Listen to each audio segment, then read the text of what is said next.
The Senate failing to pass the White House-backed border bill for the second time yesterday.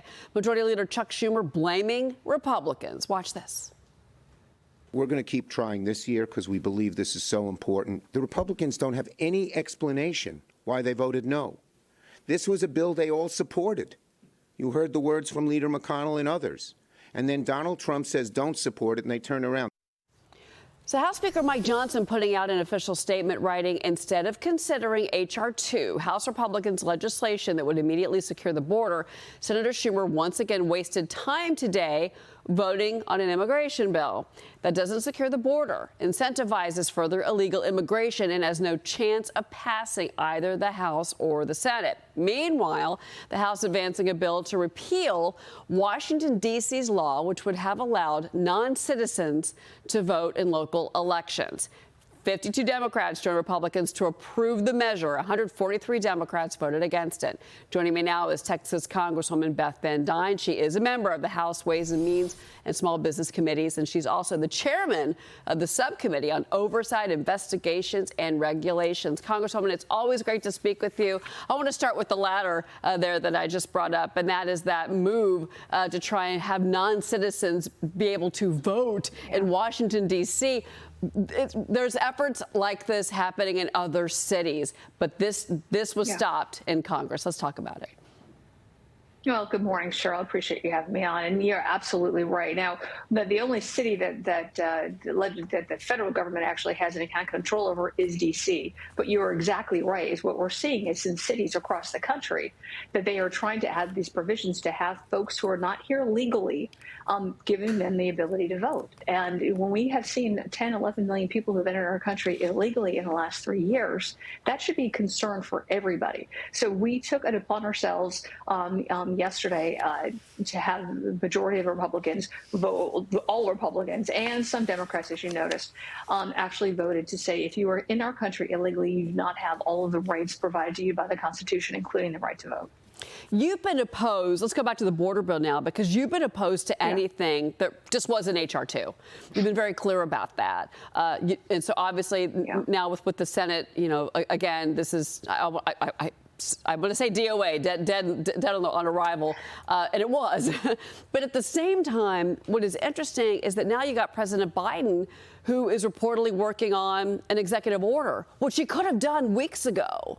But now, reportedly, he's going to come up with some EO, and it's going to temporarily shut down the southern border. Your thoughts on this? It's not necessarily that I'm against anything other than H.R. 2. H.R. 2 is a very strong bill. I think it could potentially have been stronger.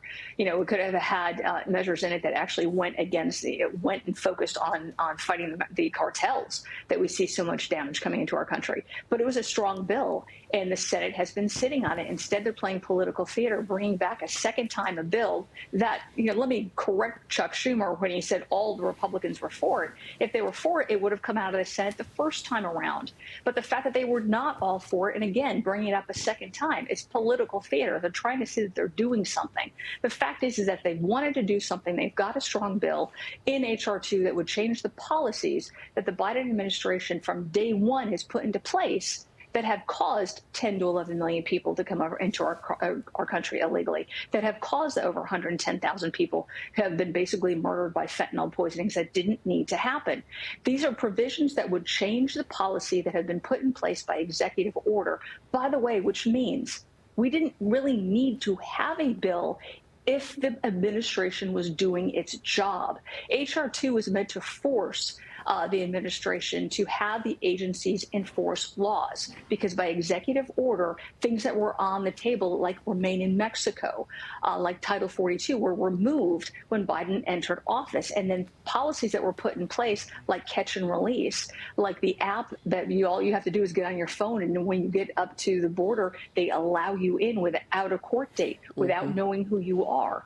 Those are the provisions that H.R. 2 is trying to force a change. But a bill in law did not have to happen if the executive office took enforcing our laws and our national security seriously, which only because of polling numbers are you seeing Biden actually start to have to.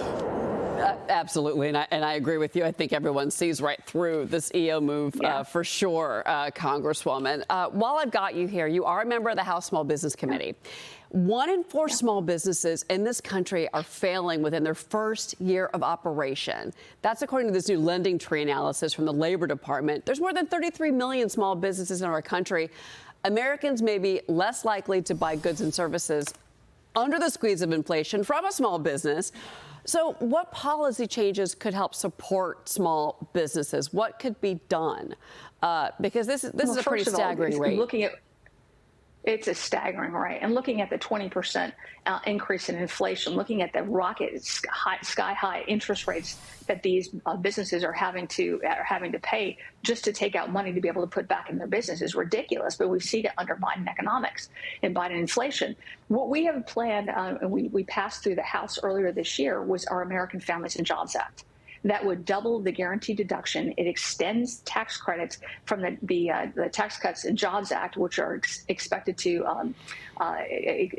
expire in 2025. But it looked at things like allowing tax deductions for research and development, which is so important for our energy sector. It allowed borrowing expenses to be tax deducted, which when you're looking at the interest rates that these companies are facing, specifically in manufacturing, is so important. And it allowed expensing for manufacturing again and on all industries to be able to compete globally. These were things that were in the tax package that were passed out of Ways and Means, that were passed out of our House several months ago, and that the Senate is just sitting on. If we were really serious about helping these small businesses, which are feeling the pressure of inflation and interest rates so acutely, again, the Senate has the ability to do that, but this is just another bill that Chuck Schumer is sitting on. Yeah, well, we've heard from several senators on the left that had said that they blame the House Republicans for nothing getting done in the House. Well, this got done. So here you go. Another one that got done that they're doing nothing with. Exactly. It's amazing. Congresswoman Van Duyne, it's great to see you as always. Have a great holiday weekend. Great to see you too. All You right. too. Thank you, Cheryl.